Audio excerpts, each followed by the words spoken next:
ആദ്യത്തെ ദിവസം തന്നെ മെനസിസ് എഴുന്നേറ്റ് നിന്ന് ദീർഘമായ ഒരു പ്രസംഗം നടത്തി. അതിനകത്ത് പറഞ്ഞത്, നിങ്ങളുടെ എല്ലാം സമ്മതപത്രം നിങ്ങൾ എനിക്ക് തന്നത് ഞാൻ വായിക്കുന്നു.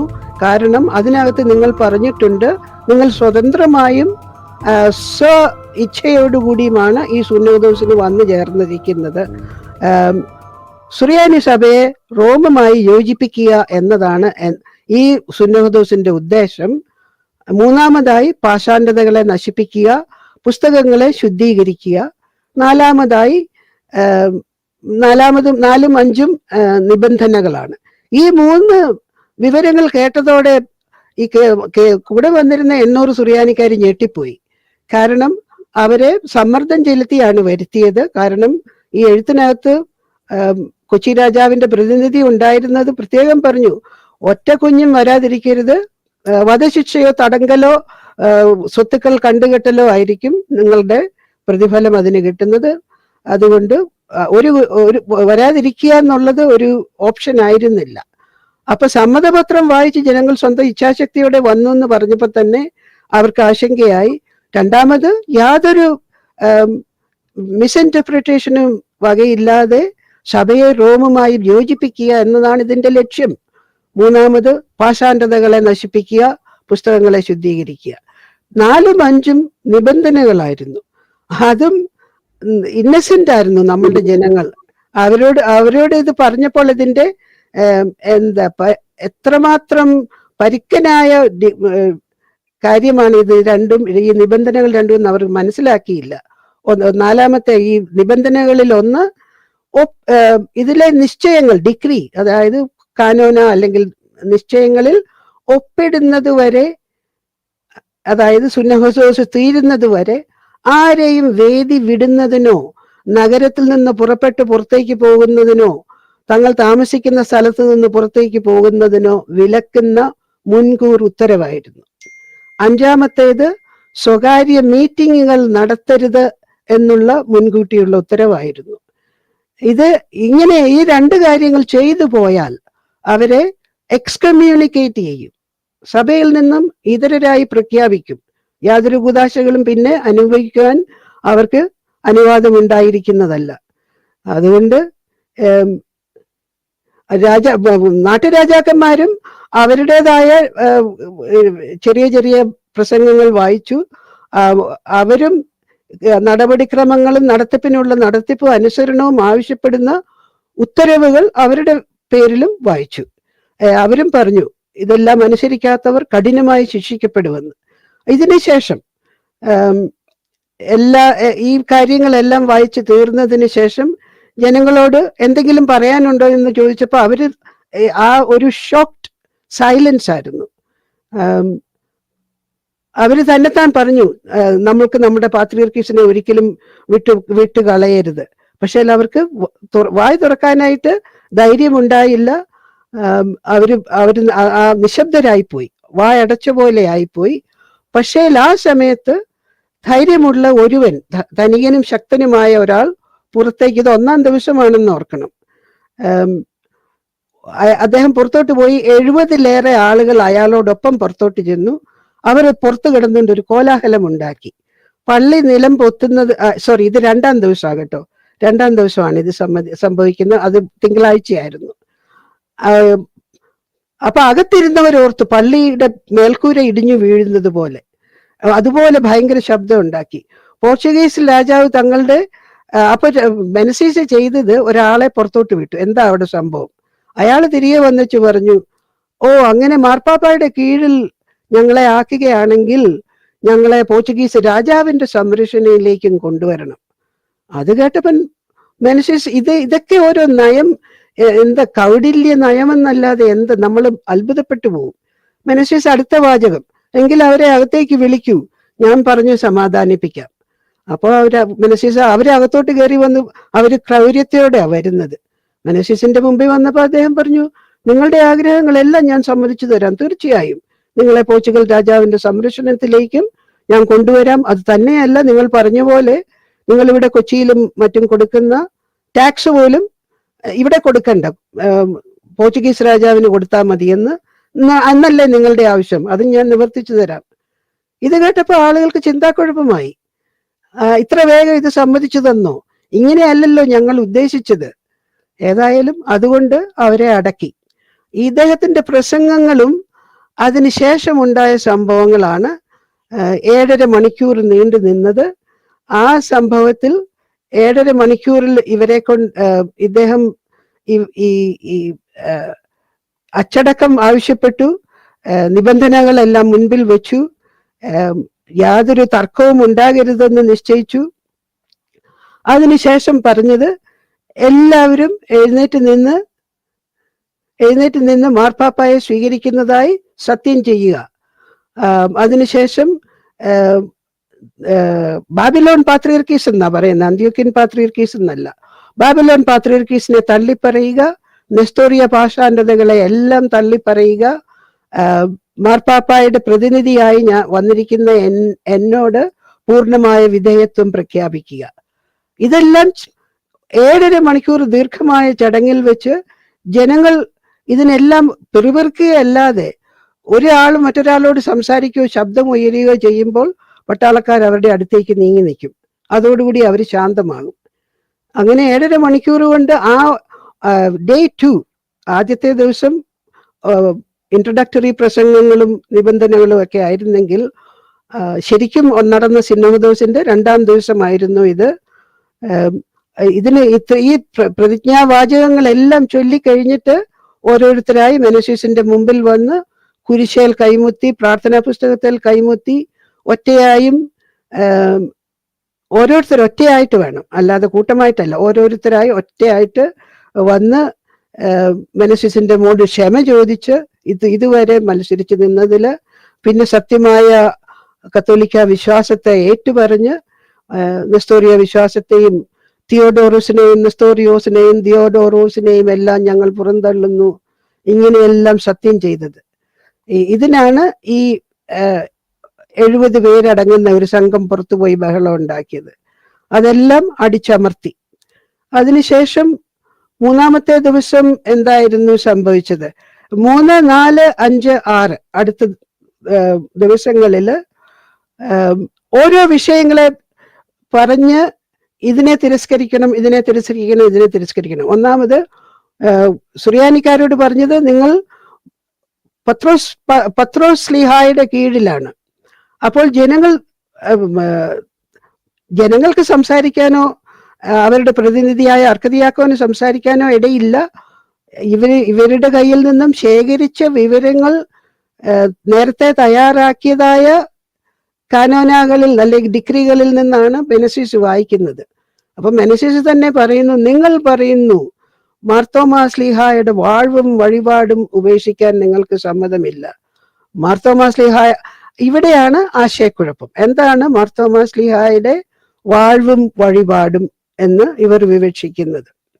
അപ്പോൾ ഞാൻ സോഴ്സസിനെ പറ്റി പറഞ്ഞപ്പോൾ 1994 പ്രസിദ്ധീകരിച്ച വേറൊരു പുസ്തകമുണ്ട്. It looks like this is by Scaria Zacharia. ഇദ്ദേഹം ഇതിന്റെ നല്ലൊരു ഇൻട്രൊഡക്ഷൻ എഴുതിയിട്ടുണ്ട്. ഇതിന്റെ എല്ലാം ഇന്റർപ്രിറ്റേഷനും ഈ എന്താണ് മാർത്തോമായുടെ വാഴും വഴിപാടും എന്ന് പറയുന്നത്. അപ്പം അദ്ദേഹം ആണ് എഴുതിയിരിക്കുന്നത്, ഇത് മതമെന്നുള്ളത് ജീവിതത്തിന്റെ ചില സന്ദർഭങ്ങളിൽ കാട്ടിക്കൂട്ടുന്ന ക്രിയകളല്ല, അതൊരു ജീവിത ശൈലിയാണ്. അതുകൊണ്ട് സക്കറിയയുടെ ഇന്റർപ്രിറ്റേഷനിൽ ഇതിന്റെ അർത്ഥം ഇത് ഞങ്ങളുടെ റിലീജിയസ് കൾച്ചറാണ്, ഇത് മാറ്റാനായിട്ട് നിങ്ങൾ ശ്രമിക്കുന്നത് ശരിയല്ല. അവർക്കും മനസ്സിലായില്ല എന്താണ് ഇങ്ങനെ ഒരു ശത്രുതയുണ്ടോ മാർത്തോമാ ശ്ലീഹായും പത്രോസ് ശ്ലീഹായും തമ്മിൽ. എന്തുകൊണ്ടാണ് ഞങ്ങളുടെ സംസ്കാരത്തിൽ നിന്നും മാറ്റി ലത്തീൻകാരുടെ അല്ലെ പറങ്കികൾ എന്നാണ് അവർ വിളിക്കുന്നത്, പറങ്കികളുടെ സംസ്കാരത്തിലേക്ക് ഞങ്ങളെ കൊണ്ടുവരുവാൻ ശ്രമിക്കുന്നത്? അതുകൊണ്ട് ഈ രണ്ടു കൂട്ടർക്കും അന്യോന്യം മനസ്സിലായില്ല. സ്കറിയ സക്കറായ പറയുന്നത് പോലെ എനിക്ക് തോന്നുന്നില്ല, എൻ്റെ വ്യക്തിപരമായ അഭിപ്രായത്തിൽ തോന്നുന്നില്ല മെനസീസിന് ഇത് മനസ്സിലായില്ല എന്നുള്ളത്. മെനസീസിന് സർവ്വതും മനസ്സിലായി. 44 ഈശോ സഭക്കാരെയും കൊണ്ടുകൂടെയാണ് അദ്ദേഹം വന്നത്. സുന്നഹദോസ് തുടങ്ങുന്നതിന് മുമ്പേ അവര് സർവകാര്യങ്ങളും എന്താ നേർമയേറിയ ചീപ്പിട്ട് ചീകി സർവ്വതിന്റെയും അന്തരാർത്ഥങ്ങളും ജനങ്ങളുടെ ഏത് വിധത്തിലാണ് അതിന്റെ ഉൾക്കാഴ്ച എന്നുള്ളത് എല്ലാം മനസ്സിലാക്കിയിട്ടാണ് അവർ വന്നിരിക്കുന്നത്. പക്ഷേ സുറിയാനിക്കാർക്ക് ഇതിന്റെ പൊരുൾ മനസ്സിലായില്ല. ഇവിടെ ഈ മൂന്നാമത്തെ ദിവസം നിരണം ഗ്രന്ഥാവലിയില്, സോറി അതും ഞാൻ പറയാൻ മറന്നുപോയി, നിരണം ഗ്രന്ഥാവലിയിൽ ഒരു ചെറിയ എൻട്രിയേ ഉള്ളൂ. അവിടെ ഒരു രേഖപ്പെടുത്തിയിരിക്കുന്ന ഒരു സംഭവം ഈ മൂന്നാം ദിവസം നടന്നതാണ്. അതില് കുറെ പട്ടക്കാര് ഇതിൽ പ്രതിഷേധിക്കാൻ യാതൊരു വഴിയും അവർക്ക് കണ്ടില്ല. സംസാരിക്കാനോ എതിർക്കാനുള്ള വാചകങ്ങളോ ഒന്നും അവർക്ക് ഇല്ലാതെ പോയപ്പോൾ അവർക്ക് ലഭ്യമായ ഒരേ ഒരു രീതിയിൽ അവർ പ്രതികരിച്ചു. അവര് ഇട്ടിരുന്ന പൈജാമ ഊരി തലയിലിട്ടു, മുകളിലിട്ടിരുന്ന കമ്മീസ് ഊരി കാലയിലിട്ടു. ഇങ്ങനെ ഒരു കോമാളികളെ പോലെ അവര് വേഷം ഇട്ടുകൊണ്ട് തങ്ങളുടെ പ്രതിഷേധത്തെ അവർ പ്രകടിപ്പിച്ചു. പക്ഷെ അവരെയും പുറത്തേക്ക് തള്ളി മാറ്റി അവര് തിരികെ വസ്ത്രം നേരായ വിധത്തിൽ ഇട്ട് തിരികെ അകത്ത് കയറേണ്ടി വന്നു. ഇത് നിരണം ഗ്രന്ഥാവലിയിൽ മാത്രമേ കാണുന്നുള്ളൂ. പിന്നെ നാലാമത്തെ ദിവസം പ്രൊസഷൻ, പരിശുദ്ധ റൂഹായുടെ പുറപ്പാട്, അതിനെപ്പറ്റി ഒരു പ്രസംഗം നടത്തി. അവിടെയും വലിയൊരു കുർബാന നടത്തി. അപ്പോഴത്തേക്കും 23, 24, 25 ബുധൻ, വ്യാഴം, വെള്ളി, ശനി ഈ മൂന്നുകളില് മുന്നമേ തയ്യാറാക്കിയിരുന്ന articles of faith, holy sacraments, ecclesiastical order, ഇതെല്ലാം മെനസീസ് വായിച്ചു. ഇതിലെല്ലാം നിങ്ങൾക്ക് തെറ്റിപ്പോയി, ഇതെല്ലാം നിങ്ങൾ തിരുത്തണം. ഇങ്ങനെ മെനസീസ് സർവ്വതിനും മുൻകരുതൽ എടുത്തിരുന്നു. ഞാൻ പറഞ്ഞ പോലെ ഡിഗ്രികൾ വരെ എഴുതിക്കൊണ്ടാണ് വന്നത്. പക്ഷേ എല്ലാ ദിവസവും ഓരോ തർക്കങ്ങളല്ല, കലാപങ്ങളും പുറത്തേക്ക് ജനങ്ങൾ ഇറങ്ങിപ്പോകുന്നു, ചിലരെ പുറത്തേക്ക് തള്ളിവിടുന്നു. രണ്ടാം ദിവസം പ്രത്യേകിച്ച് ഒരു പിറുപിറുപ്പ്, ആ പിറുപിറുപ്പ് ഉണ്ടായവരെ പുറത്തേക്ക് നിർത്തി പുറത്തുനിന്ന് മാത്രം കേൾക്കാൻ അവർക്ക് നിർബന്ധിതരായി. പിന്നെ വലിയ കോലാഹലമായി. ഓരോ കോലാഹലവും പട്ടാളക്കാരും ഈച്ച പോലെ പൊതിഞ്ഞ് അടിച്ചമർത്തി. തർക്കം ഉന്നയിക്കാൻ എഴുന്നേക്കുമ്പം തന്നെ പട്ടാളക്കാർ ചെന്ന് പിടിച്ചിരുത്തും.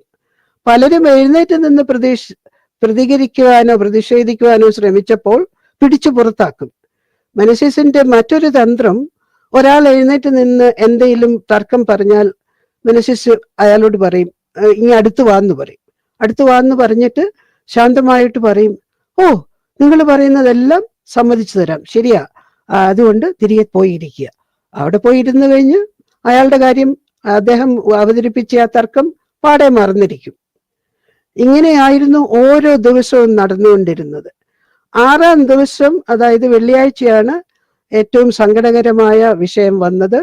വിവാഹിതരായ പുരോഹിതന്മാരോട് ശിക്ഷകൾക്കും കുറ്റപ്പെടുത്തലുകൾക്കും നിങ്ങൾ വിധേയരായി തീരും എന്ന ഭീഷണിയോടെ മെനസീസ് പ്രസംഗം നടത്തിയിട്ട് പറഞ്ഞത്, നിങ്ങൾ ഭാര്യമാരെ ഉപേക്ഷിക്കണമെന്ന്.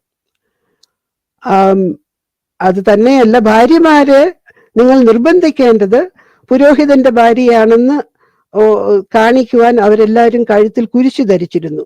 ആ കുരിശിനി മേലാൽ അവർക്ക് ഉപയോഗിക്കാൻ അനുവാദമില്ല. ഇതിന്റെ എല്ലാം ഫലമായിട്ട് മെനസീസ് സുന്നഹദോസിന് ശേഷം വേറെ ഒരു പള്ളിയിൽ ചെന്നപ്പോൾ അവിടെ ചെറുപ്പക്കാരനായ ഒരു പുരോഹിതൻ അടുത്തയിടെ കല്യാണം കഴിച്ചിരുന്ന ഭാര്യയെ ഉപേക്ഷിക്കാൻ നിർബന്ധിച്ച്, അദ്ദേഹത്തിന്റെ കണ്ണുനീരും കരച്ചിലും ഒന്നും വകവെക്കാതെ നിർബന്ധിച്ച് ആ ചെറുപ്പക്കാരൻ വീണു മരിച്ചു എന്ന് ഗോയ തന്നെ രേഖപ്പെടുത്തിയിരിക്കുന്നു. ഹൃദയസ്തംഭനം മൂലം. അങ്ങനെയല്ല എന്ന് നമുക്ക് അനുമാനിക്കാം. പക്ഷേ മിക്കവാറും എന്നല്ല, എല്ലാ പുരോഹിതന്മാരും ശിക്ഷ നടപടികൾ പേടിച്ച് ഭാര്യമാരെ ഉപേക്ഷിക്കുവാൻ നിർബന്ധിതരായി. ഏഴാമത്തെ ദിവസം നടന്നത് സഭയെ എത്ര 75 ഇടവകകളാക്കി വിഭജിച്ച് ഓരോന്നിനും വികാരിമാരെ നിയമിച്ചു. പിന്നെയും വലിയൊരു പ്രസംഗം.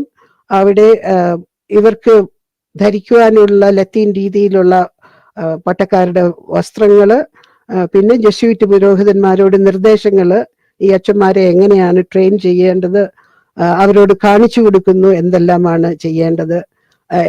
ഒരു പെട്ടിക്കകത്ത് എല്ലാവർക്കും ഓരോ പെട്ടി കൊടുത്തു. ഇതൊക്കെ തയ്യാറാക്കി കൊണ്ടുവന്നിരുന്നതാണെന്ന് ഓർക്കുമല്ലോ. ആ പെട്ടിക്കകത്ത് സർപ്ലീസ്, അങ്ങനെ കത്തോലിക്ക കുർബാന ചെല്ലുവാനുള്ള ആവശ്യമായ അംശവസ്ത്രങ്ങളും സാധനങ്ങളും എല്ലാം അടങ്ങിയ ഒരു പെട്ടി ഓരോ അച്ഛനും കൊടുത്തു. ഇതെല്ലാം കഴിഞ്ഞ് ആ ശനിയാഴ്ച വൈകുന്നേരം നിരാശരായ ജനക്കൂട്ടത്തിന്റെ മുൻപിൽ മെനസിസ് പിന്നെയും വസ്ത്രങ്ങളെല്ലാം അണിഞ്ഞ് മദ്ബഹായുടെ നടുക്ക് മുട്ടുകുത്തി. നിങ്ങൾക്കറിയാമോ എന്ന് എനിക്ക് അറിഞ്ഞുകൂടാ, ടേ ഡേയം എന്ന് ലത്തീൻ ഭാഷയിൽ പറയും. TEDEUM, ടേ ഡേയം. ഇതൊരു വലിയ വലിയ സന്തോഷ അവസരങ്ങളിൽ പ്രൊട്ടസ്റ്റാന്റ് പള്ളികളിലും ലത്തീൻ പള്ളികളിലും, ഇംഗ്ലണ്ടിലെ പ്രൊട്ടസ്റ്റാന്റ് ഹൈ ആംഗ്ലിക്കൻ പള്ളികളിൽ ഇപ്പോഴും ഇത് പാടാറുണ്ട്. വലിയ സന്തോഷത്തിന്റെ ഒരു പാട്ടാണ്. ദൈവമേ നിനക്ക് സ്തുതി, എല്ലാ അനുഗ്രഹവും കഴിഞ്ഞ് നിനക്ക് സ്തുതി എന്ന് പാടുന്നു. മെനസീസ് മുട്ടുകുത്തി നിന്ന് മറ്റ് പട്ടക്കാരുടെ എല്ലാ അകമ്പടിയോടുകൂടി വലിയ ശബ്ദത്തിൽ ടേ ഡേയം കൊയറും ഉണ്ടെന്ന് ഓർക്കണം പാടി. ഇതൊക്കെ കണ്ടപ്പോൾ ജനങ്ങൾ എന്തായി, ഇതിനെയൊക്കെ എങ്ങനെ വിലയിരുത്തണമെന്ന് അവർക്ക് മനസ്സിലാകാതെ, ഇയാളിൽ ചില നേരത്ത് ദൈവികമായ നന്മകളും മറ്റു ചില നേരത്ത് പൈശാചികമായ മുഖഭാവവും, ഇയാളെ എങ്ങനെ വിലയിരുത്തണമെന്ന് മനസ്സിലാകാതെ ഇത് കർത്തവ്യത മൂഢരായി നിന്ന് സർവ്വതും നാടകം പോലെ കണ്ടു 7 ദിവസം. 8ാമത്തെ ദിവസം ഞായറാഴ്ച അവിടെയും മെനസീസ് പൂർണ്ണ അംശവസ്ത്രങ്ങൾ ധരിച്ചിരുന്നു. അവിടെയും സ്വതന്ത്ര മനസ്സോടുകൂടി നിങ്ങൾ സ്വമേധയാ എല്ലാവരും വന്നുകൂടിയതാണല്ലോ, അതിന് നന്ദി പറയുന്നു. അവിടെയും തർക്കങ്ങൾ ഉയരാൻ തുടങ്ങി. അന്നേരവും അതെല്ലാം അടിച്ചമർത്തപ്പെട്ടു. അവസാനം പാവം അർക്കദിയാക്കോനോട് പറഞ്ഞു, നമുക്ക് സമാധാനത്തോടെ പോകാം എന്ന് താങ്കൾ പറയാൻ. അർക്കദിയാക്കോനാണ് പറഞ്ഞത് സമാധാനത്തോടെ പോകാം. പിന്നത്തെ ചടങ്ങായിരുന്നു ഈ കാനോനാകളിൽ ഒപ്പിടുക എന്നുള്ളത്. അവിടം വന്നപ്പോൾ വീണ്ടും പ്രശ്നം ഉണ്ടായി. ഉച്ച കഴിഞ്ഞ സമയത്ത് കാനോനാകൾ എഴുതിയിരുന്ന പുസ്തകം തൻ്റെ മുമ്പിൽ വെച്ചു. മെനസീസ് വീണ്ടും അംശവസ്ത്രങ്ങൾ അണിഞ്ഞ് ആരൂഢനായി. അപ്പോൾ വീണ്ടും പള്ളിയുടെ പുറത്ത് പള്ളിയുടെ മുഖവാരത്ത് വലിയ കോലാഹലമായി. അപ്പോഴും മെനസീസ് ആളുകളെ അകത്തോട്ട് വിളിക്കാൻ പറഞ്ഞ് അവരോട് പറഞ്ഞത്, നിങ്ങൾ എന്തിനാണ് ഇപ്പോൾ ഈ തർക്കിക്കുന്നത്? നിങ്ങളുടെ കണ്ണിന് മുമ്പിലല്ലേ സർവ്വതും നടന്നത്? നിങ്ങളെല്ലാം കണ്ടല്ലോ. അന്നേരം ഒന്നും നിങ്ങൾ എതിരഭിപ്രായം ഒന്നും പറഞ്ഞില്ലല്ലോ. ഇപ്പോഴെന്തിനാണ് തർക്കിക്കുന്നത്? അതുകൊണ്ട് ശാന്തരായി വരിയിൽ കയറി നിൽക്കുക എന്നാ പിന്നത്തെ ഉത്തരവ്. അവരും കുഞ്ഞാടുകളെ പോലെ സർവ്വതും പിന്നെയും അനുസരിച്ച്. ഇദ്ദേഹത്തിന്റെ ആജ്ഞാശക്തി ഭയങ്കരം തന്നെ, സമ്മതിച്ചു കൊടുക്കണം. പക്ഷേ എപ്പോഴും പട്ടാളക്കാര് കുന്തത്തിന്റെ മൂനയുള്ള കുന്തങ്ങൾ ഏന്തിയ പട്ടാളക്കാര് ചുറ്റും നിപ്പുണ്ട്. അന്നത്തെ തരത്തിലുള്ള മസ്കറ്റ് എന്ന് പറഞ്ഞാൽ പഴയ രീതിയിലുള്ള ഒരു തരം തോക്കുകളാണ്. പലരുടെയും കയ്യിൽ മസ്കറ്റാണ് പിടിച്ചിരിക്കുന്നത്. ഇത് രണ്ടും ഇതിന്റെയും ഭയം കൊണ്ടായിരുന്നിരിക്കാം ഇവർ ഇതിൽ കൂടുതലായി പ്രതിഷേധിക്കാതിരുന്നത്. അവസാനം എല്ലാവരും വന്ന് മെനസീസിന്റെ മുമ്പിൽ മുട്ടുകുത്തി ഇതുവരെ അദ്ദേഹത്തോട് മറുതലിച്ചതിന് മാപ്പ് പറഞ്ഞ് ഇതിനകത്ത് ഈ കാനോനാകളിൽ ഒപ്പിട്ടു. എല്ലാവരും ഒപ്പിട്ടു. അവര് മെനസീസ് ഈ മുട്ടയിൽ കുത്തി പാടിയതും ഈ മുട്ടുകുത്തി അദ്ദേഹത്തിന്റെ മുമ്പിൽ ഇത് ഒപ്പിടുന്നതും രണ്ടും വിഭിന്നമായ മുഖങ്ങളാണ്. ഒരു വിധത്തിൽ രക്തച്ചൊരിച്ചിൽ ഇല്ലാതെ സംഭവങ്ങൾ നടന്നതിന്റെ ഒരേ ഒരു എക്സ്പ്ലനേഷൻ, ഒരു വിവരണം ഒരു കാരണം നമുക്ക് നൽകാൻ സാധിക്കുന്നത് സുറിയാനിക്കാര് വയലന്റ് ആയിട്ട് പ്രതികരിച്ചില്ല. അവര് തർക്കിക്കാൻ ശ്രമിച്ചു. പക്ഷേ ഭാഷ രണ്ടായി പോകുന്നത് കൊണ്ടും എന്തെങ്കിലും ഒന്ന് പറഞ്ഞാൽ മറുവാചകം വരുന്നത് മറ്റൊരു ഭാഷയിലാണ്. അപ്പോൾ എല്ലാ വാക്കുകൊണ്ടുള്ള തർക്കത്തിന് ചൂട് കൂടത്തില്ല. കാരണം നമ്മൾ ഒരു തർക്കം പറഞ്ഞാൽ അതിന് മറുപടി വരണമെങ്കിൽ 2-3 മിനിറ്റ് എടുക്കും. ഒരാൾ ഇന്റർപ്രിറ്റ് ചെയ്തു, മറ്റേയാൾ അത് കേട്ടു, അയാൾ മറുപടി പറഞ്ഞു, അതിന് ഇന്റർപ്രിറ്റ് ചെയ്തു, എന്നിട്ടാണ് നമുക്ക് മറുപടി. അപ്പോഴേക്കും നമ്മുടെ ശൗര്യം ശമിച്ചു കഴിഞ്ഞിരിക്കും കുറെ. ഇങ്ങനെ ഭാഷയും ഇതിനിടയ്ക്ക് ഒരു ഒരു ബ്ലെസ്സിങ് ഇൻ ഡിസ്ഗൈസ്, ഒരു മൂടപ്പെട്ടെങ്കിലും അനുഗ്രഹപ്രദമായ ഒരു കാര്യമായിരുന്നു. അതുകൊണ്ട് രക്തച്ചൊരിച്ചിലില്ലാതെ സംഭവം നടന്നു. ഈ ഞായറാഴ്ചത്തെ ഒപ്പിടിയിലും കഴിഞ്ഞ് ഉദയംപേരൂർ മാർ സാബോർ എഫ്രോത്ത് പള്ളി ഇനി മേലാൽ എന്ന അജ്ഞാതരായ ഈ പരിശുദ്ധന്മാരുടെ പേരിൽ ഇത് അറിയപ്പെടാൻ പാടില്ല, ഇതിന് സർവ പരിശുദ്ധന്മാരുടെയും പള്ളി എന്ന് മെനസീസ് പേര് മാറ്റിയിട്ടു. അതോടുകൂടി പുസ്തകങ്ങൾ പുറത്തേക്ക് എടുക്കുവാൻ പറഞ്ഞു. എല്ലാവരും അവരുടെ പുസ്തകങ്ങൾ ജെസുയിറ്റ്സിന്റെ കയ്യിലും മറ്റച്ഛന്മാരുടെ കയ്യിലും എല്ലാം വളരെ ഇന്നസെന്റ് ആയിട്ട് കൈമാറി. പരിശോധിക്കുവാനെന്നായിരുന്നല്ലോ അവരോട് പറഞ്ഞിരുന്നത്.